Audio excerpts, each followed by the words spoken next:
Hi everyone, this is J.R. Eisma, and I am going to be teaching you how to use my jars.colors brush set to create an abstract piece of surreal art. Maybe it's not going to be as abstract, but it is going to be surreal. So we're going to start with choosing the keystone brush, and I'm going to put this at the top actually, since it is the first brush and probably the most important brush I use in this process. So this is going to be a full walkthrough, and I have no idea what I'm going to draw. I'm just going to kind of talk about my process, and we're going to just see where it goes, because I developed this style since I enjoyed creating quick pieces of art that did not take much mental effort, since I could really zone out. So that's enough talking. We're going to start by picking a color. I try to pick colors on the opposite ends of the color wheel so that they're complementary. I'm going to start with orange, and we're going to create perhaps a sky, and just very light pressure at first, maybe do a little bit darker, and we're just going to start right there.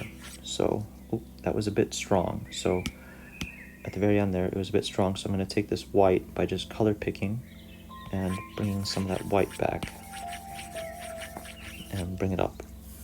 Next, I'm going to pick something over here on the blue-green side, and maybe somewhere over here, so not too saturated, and then just bring some blue down here, and we're just going to maybe create something darker in the foreground.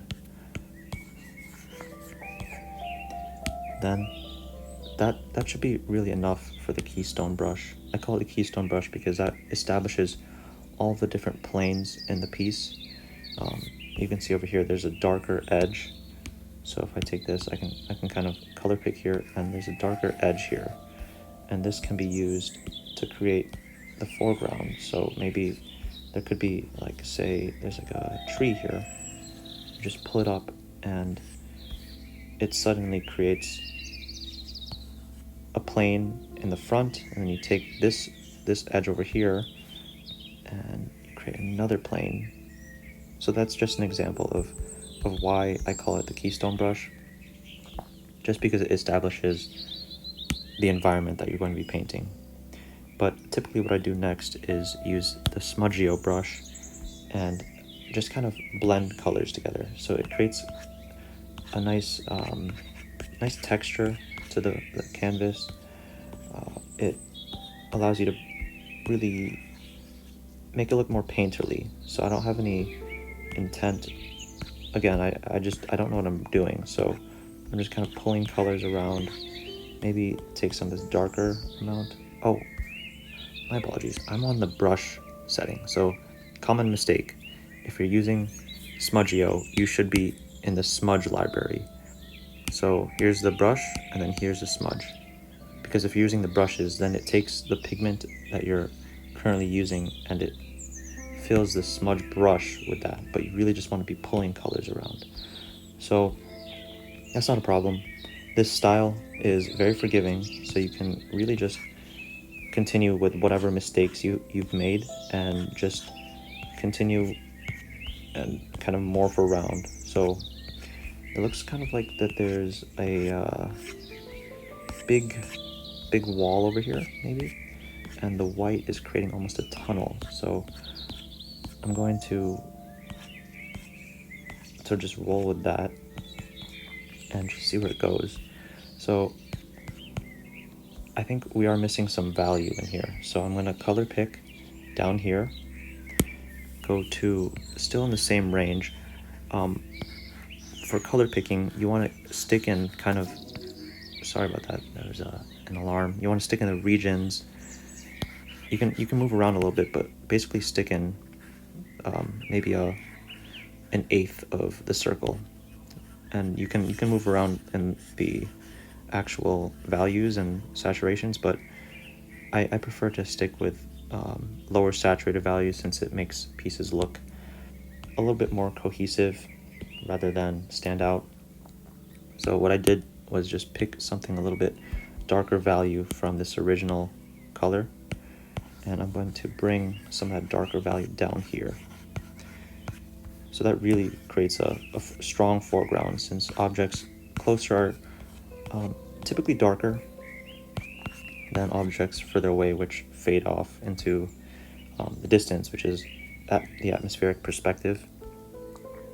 So now we have an established foreground. We're going to take the maybe the smudge brush again, and make sure you're in the smudge library. Smudge it up a little bit so that kind of pulls this darker pigment up this wall. And maybe you might not be seeing what I'm seeing, but if we're just following along, then you'll see hopefully what I'm trying to make. Next, we're going to take the pull brush, and not the smudge but the pull brush version, and we're going to color pick down here, increase the size, and just take this color down here and bring it up and bring it around. So we're almost creating like a tunnel. Maybe I'll take some of this color up here, some of this darker orange, and create an edge in the background to cut off that this white opening here, because I want there to be a tunnel. And again, I'm not sure how it'll look. Oftentimes I end up scribbling around and just scrap what I'm currently drawing and just restart. But once you get used to it, this style is very fast, and you can create really strange but cool, surreal looking pieces, often from accidents, which is my favorite part. This might be my favorite style of drawing, just because there's no way to be wrong. It's only correct. There's nothing wrong. I don't know. It's fun. So you can see here, I created a kind of tunnel, and I'm just color picking some of these values to make the transition a bit smoother. Bring it down. And now what? Question is always now what? So there's a big tunnel here. Maybe I'm moving the canvas around, I'm rotating it because I'm not sure where to go. Maybe what we could do is create well, I like the white. The white is very bright here, and it's almost like a blown out kind of bright color. So I'm gonna take some of that, bring it out here, and maybe bring it forward so it creates like kind of like a cast lighting. So whatever light is coming from inside this tunnel, it's just shining forward on this foreground. We still have a couple more brushes, and I'll try to use them. I don't always use these, but my 3 most used brushes are these up here. These are just for very particular situations where I want to add a little bit of flourish. So what I've done here is created an opening, and I think I want to take some of this orange up here. Since I haven't used this color very much, I want to bring it in to the painting down to this side, so there's a little bit of balance. I think I'm going to make this as a door, so carve this away a little bit, and now there's an edge here. Maybe I want to soften that, so if I go to the brush, it's already on smudge, so I can kind of move this around, and yeah, you can smudge things off, and then it becomes very painterly and very, very soft. It takes the edge off of the pull brush.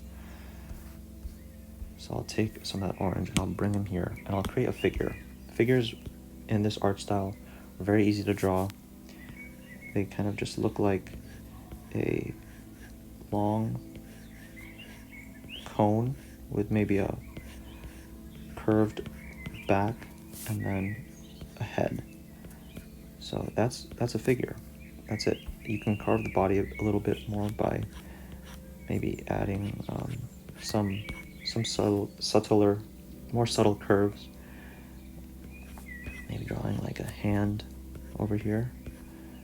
Maybe his hands are coming out forward, his palms are out.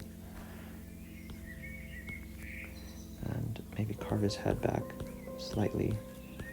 And then if you want, you can draw tiny little eyes by adjusting the brush size. Like that. It's kind of weird. And something that I do often is also change the size of things. So if I go to the selection tool, top left, I can outline him and kind of just change his size. So I wanted to make him smaller since he's a bit big right now. I try to make these compositions look interesting by making large objects which create a sense of awe, in my opinion. So what I'm doing right now is color picking the areas around that white region. Since if you've noticed, I'm only using a single layer this whole time, just a single layer. And I just want to color in that white. So the layers, it's all just one layer. And now what I'm going to do now is take a little bit of this blue, bring it up into the bottom a little bit, and maybe kind of indicate that he has like he's kind of like translucent. Maybe you can see kind of like a internal bone structure, or I don't really know. It's just a motif that I've kind of come up with for a lot of these pieces. And now I'm going to take the Smudgio brush and smudge his bottom half to blend it in with the white and then pull it outward. So if you pull it out here, it can infuse him, incorporate him into the surface he's standing on, rather than just standing around. So yeah, there's that. And then what we're gonna do is, I don't know, I'm not sure. Maybe there is this is a weird one. I've got no clue what to do next. Maybe I'll take, some color over here, and we might make this a little village. So here, I'll do another technique that I often do. It comes back to those initial things where I was talking about using the keystone brush to create the layers. I'm gonna go in and remix it a little bit by this is going to be a test. I'm gonna go to the other side and use maybe a more red color and bring it down to this dark kind of maroon, not magenta, but maroon. Bring some red in the front here. So this is introducing a new color pretty late into the game, but we're just going to see what it does. If it doesn't look good, then we can always undo. But I just want to see. So I've inserted that here. I'm going to color pick and take the pull brush and just pull it up.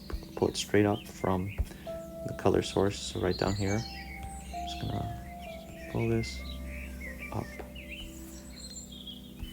Maybe keep it a little bit more straight. One more time. Okay, so sure, a little bit higher. It's in the foreground, so it's going to have a thicker tree stump, I suppose. Because that's what a lot of these things look like. They look like trees. So I'm going to take this blue over here. So there's going to be another layer right around here. Another plane.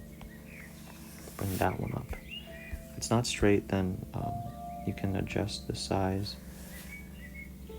I'm using my left hand over here to adjust the brush size, while I use my right hand to draw.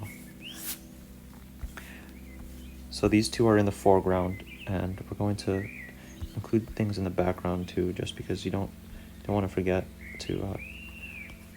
make a bunch of different planes. So some trees in the background, and you can see the trees, the thickness of the branches, they're decreasing as you go further back. So maybe some light colored branches too. Now suddenly you kind of have a guy walking through a forest, and that's my favorite part of this. Just creating kind of forests. It's like peaceful almost. It's kind of serene, mysterious, serene, spooky maybe. But now we just got this guy coming out of this tunnel. He's walking through a forest, and maybe he is walking a dog. So what we're going to do is aim for having a dog in this area. So that color, there's a lot of blues and whites here, so maybe we'll take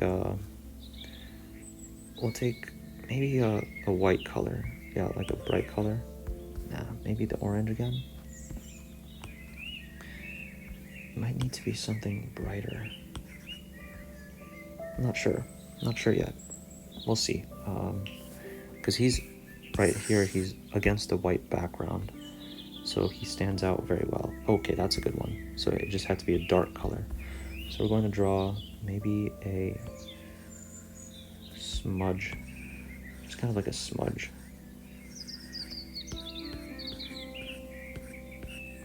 Here. Yeah, I don't know what he looks like, but that's this guy.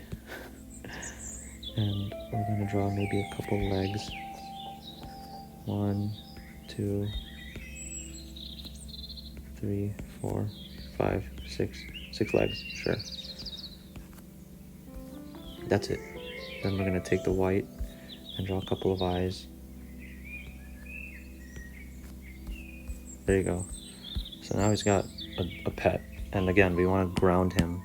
So smudgio, and just smudge his feet into the ground just a little bit and drag away from the source of the light. So the light's casting a shadow.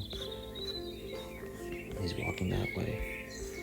Now we want to connect them. Maybe I want to make them look like they're part of one unit. So I'll take some of the source color of the dude and create an outline of highlight, just to highlight him, and make them look like they're tied together some way, because his center color is the skin color of this creature. And now what we're going to do is create a leash. So it's not going to be a traditional leash. Maybe it's some sort of halo. Maybe like that. No, I'm not sure. Maybe like that. Just a halo. It's like I need a bright color. So this one. It's going to be like a power leash. So it'll be like that. And sure. And it's just going to be tied back to his hand.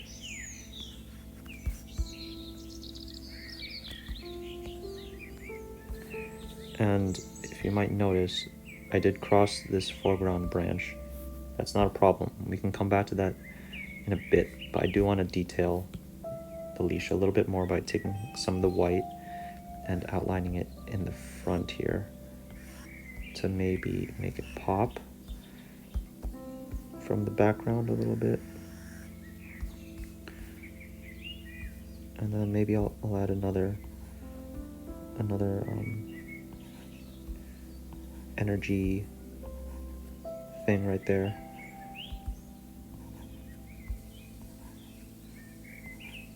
Okay, sure. So now they're definitely connected. We're going to take the color of this tree and just draw right over the leash. Still using one layer. The focus is always just to use one layer. So now this looks pretty good. I'm surprised by where this went, since I had no idea where this is going.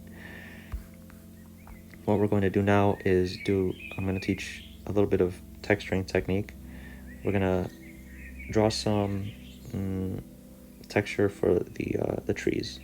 So this is like the maroon color. We want to take a color that's not too much different. Actually, it doesn't really matter. There's a good harmony going on because we use mostly complementary colors. A little bit of random ones, but it should be fine to pick any color. But we're basically going to start drawing some wood texture. So I just color picked over here, and I'm going to make the brush pretty small, and we're going to highlight the edge of it and edge of this tree, and then just do some swirls. So come in, make a swirl, and then you go off the edge. Then on the curves you draw some ovals, and then you kind of curve in. Again, I might not like this, so I might undo it entirely, but it looks okay so far. Yeah, it's not bad. I might have made it too small since I don't have the patience to make that much texture. I'm going to increase the brush size, and then you can go faster. It's a very loose style, so I was just using that slow process to show you how I do it, but I typically move pretty fast. And if I don't like a shape, feel free to undo. There you go. So it looks okay. It's not my best, but I just wanted to demonstrate examples. Take some of this highlight color and bring it up and see if I can maybe bring it around. Yeah, so I took this color up here, the orange, and I brought it down since it'll bring some harmony down to the lower parts of the tree. Another technique I like to do is creating arches in the base of these trees. So if I create a source of light down here, and then it's the same thing with the tunnel. Take the smudge brush, pull it down, then suddenly there's a hole in the tree. And to color it, you just take a darker color, usually the color of the tree itself, and then you just draw some indications of the inside edge of the tunnel.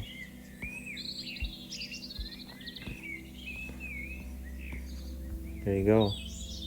And then if you want to add some steps, you just draw some horizontal lines. And if you want to take the highlight, you can draw over it with the bright lines. And take the smudge brush and just kind of smooth it out. And then you have an entrance to a foresty little tree there. I do that a bit low, but you get the point. Next, we can draw some little branches. Oop, I guess it's important to flip the canvas. So I have it as a quick shortcut down here, but you don't have, there are other ways. It's just been so long since I've set it up, I don't remember how. But we're going to draw some branches, and that'll create some visual interest, especially up in this area where there's not much activity going on. Just take pick the color of the tree that you want, and then come off, and then go up. Come off the side, go up. So you're going up a little bit, come off the side, and go up. Even for the light colored branches, you can do that, and then it'll really stick out once it gets to the top part, where it's a different color. These values are very similar though, so maybe it's not the best idea. Don't forget the orange, and then even the big tree.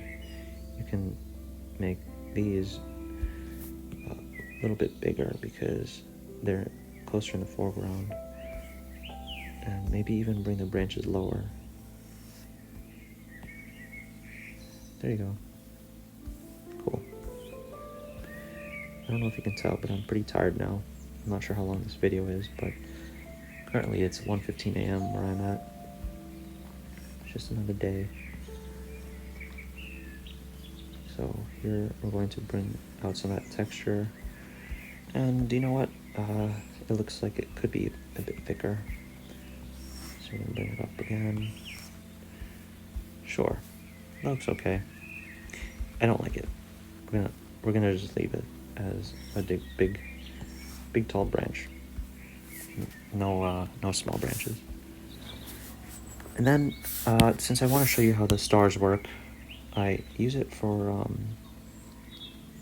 emphasizing like an opening, I guess. So or something with like particles coming out. And this tunnel looks like it'll have some particles. So what I did was I color picked this, and then I'm going to just use the star brush and indicate that some particles are floating out of it. So it's just light, and then you can change the size of the star brush depending on how big you want the particles to flow. It does add a neat texture, a little bit of magical touch. And again, if you're drawing over the surfaces, then you just take that surface color, switch to whatever applicable brush it is, and then just draw over it. So that keeps the foreground elements and the background elements separate and clean. And yeah, I think we're done with this. You know what? I might make another one. So another tunnel over here. Maybe not as bright of a doorway, just so I can show you guys again. So take that color, and maybe there's like another one. There's like 2 doorways here. So yeah, this could be a little gnome forest, and there are just a lot of tiny doorways. And then draw the stairs, draw some horizontal steps, and then maybe they meet up in the middle, and then it goes off. Who knows, maybe it's coming to this town. Yeah, that could be it. And then draw the inside edge. And then maybe he is fading down into the tree. Maybe not, or not. Just draw the indication of those edges. This one you don't even need to, maybe a couple. And then I think that looks pretty good. It's kind of cool. I didn't use a smudge yet, but you know, you can always use a smudge. I think this does need a little bit more darker value, so I'm going to pull from here, actually completely darker value entirely, and we'll see what happens if I start pulling straight down here. So this will create the effect of a cliff's edge, a drop off from those stairs, and then who knows how far it'll go down, but the point is that I don't remember what I was saying. I think I was literally falling asleep just now. So if you stuck with me so far in this video, welcome to my sleep deprived mind, where I don't know what I'm saying and I'm just rambling. And thank you for supporting me by purchasing this brush set, and I hope this video is somewhat entertaining as you draw along with me. And hopefully I'm not going too fast, but if I am, then you have this file so you can just replay it. So there you go. There's a kind of, well, I don't really like that. I'm just going to pull it straight down. So now it looks like there's an edge to this cliff. Just another element of confusion and mystery. But yeah, we're going to call this one done. Last trick though is creating a layer for noise, and noise softens the piece a little bit more. We're going to color drop white, set it to normal is fine for now. I'm going to go to adjustments, noise, layer, ridges, increase the noise, and the noise is all these tiny little dots and noise basically. So I set it to ridges since it's the most dense one. You can get a feel of how noisy you want the piece to be, but I maybe put it around 30%. Go to the layers and set that noise layer to multiply. So what happens is it takes all the, I don't know how to explain it, but basically you can change how pixelated and noisy is a perfectly fine description, how noisy you want the texture to be on the canvas. And since these are supposed to be viewed from afar, it looks kind of nice and nostalgic if they're a bit more textured. So I put it at 51%, and we're going to keep it that way. And this is the final piece, pretty much. I do one more step, so you can follow along. Export as a JPEG, save the image, and pardon whatever I open up here, but I use the app Snapseed.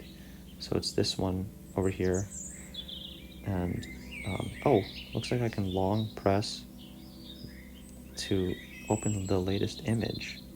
Okay, well, I can just show you this. So this is the previous image I did in this color style. I love this one. I'm going to open a new image, and we're going to navigate to the one we just did. So Snapseed is a very powerful free video editor. It has all these different settings, but I typically use the first one, tune image, and then details, and then maybe grainy film down in the middle. Tune image, you have the different options of setting brightness, if it's a bit too dull. Contrast is always a nice one, but don't go overboard. Saturation is where it gets fun and you can really see the colors pop. So this is up to your preference. I like it to pop a little bit more for my colors pieces because it's fun to have a colorful piece. Ambiance increases the bloom or flattens the image. This one looks really good with the bloom, so I'm gonna actually pump down the ambiance. Highlights blows out the white values or dulls it. Shadows, you can increase or darken the shadows. And then warmth, make it really warm, make it cold. But what I came here for, after I save that, is the details. Details is really cool. I use it all the time in all of my different pieces. If you zoom in here, increasing the detail brings out so much of the texture, and this is where the texture of the brush, the keystone brush, really shines through, since you can see all of the flowering edges just pop and create really strong visual interest. So you can, it is possible to go overboard, like I think this is too far, but just a little bit to take away the softness and contribute to that homemade feel is good. So increase that structure just a little bit, and then sharpening. You can make it sharp, you can make it not sharp. I don't find it does much. The sharpness in Procreate is much better and stronger, so we can add a little bit, because on the off chance that someone wants a print of this, you want it to be sharp enough that you don't have to go back into Procreate and Snapseed and then resharpen it. So we're going to leave it at that, and maybe, yeah, we'll call it that. And then hit the share button, JPEG export, navigate back to Procreate, and we're going to open the layers, then add the latest drawing that we had just made. Add, insert photo, there we go. So that's the end of this process video. Hope you enjoyed it. My voice is very dry now. I've talked for, let's see, how long did this take? Maybe 40 minutes? 35 minutes. That's a pretty good time. So this is a kind of art that you can create using my brushes, my Jars Colors brushes. I didn't have time to describe roundly, but it's just kind of like the pull brush, but it's just a solid edge, and it has a round beginning and end point rather than tapering off. And flat wet burr is another good texture brush. So if I were to go back a few steps and use a flat wet burr plane, it would come off as a bit too strong and just feature clashing. But if I added him as an extra, what am I saying? A bit too strong. If I added, flat wet burr as a smudge, it can create a really cool, like, weird canvasy texture. So I don't use this very often, but I did use it once and I liked it enough to include it in this brush pack. But you can add sort of these dots, or just really smooth out an area. Like, it just smooths it out so much. So it's up to you if you want to use this one. I threw it in here because I used it once, and yeah, I'm sure people can find use for it, but I'm going to undo those for now. So here's the final piece, and that's all. Thank you for joining me, and I might do more of these, so keep an eye out. All right, take care.